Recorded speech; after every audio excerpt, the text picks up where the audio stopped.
ശ്രീകുട്ടിനെ കുറിച്ച് അറിയുന്നവർക്ക് എല്ലാവർക്കും ഒരു കാര്യം അറിയാം. ശ്രീകുട്ടൻ വലിയൊരു പബ്ജി അഡിക്റ്റ് ആണ്.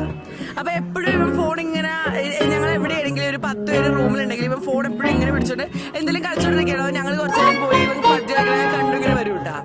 പക്ഷെ ഒരു 5-6 മാസമായിട്ട് ഇവന്റെ ഫോൺ ആ രീതിയിലല്ല ഇരിക്കണം, ഇങ്ങനെ നേരെ ഇരിക്കും. ഇടയ്ക്ക് ഇവൻ ഫോൺ നോക്കി വെറുതെ ചിരിക്കും. എന്നിട്ട് കഴിഞ്ഞ ദിവസം നമ്മളെ കല്യാണം ഉറപ്പിച്ച് കഴിഞ്ഞിട്ട് നമ്മള് എൻഗേജ്മെന്റ് ചെക്ക് നിഷേധത്തിന് അന്ന് ഒരു പാർട്ടി ഉണ്ടായിരുന്നു. അപ്പൊ നമ്മളെ കസിൻസ് എല്ലാരും ഉണ്ടായി, ഫ്രണ്ട്സ് ഒരു 10-30 പേരുണ്ടായി.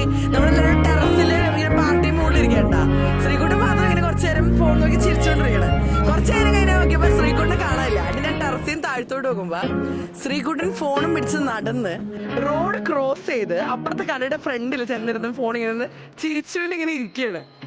അപ്പൊ എന്താ felt like he's fell in love and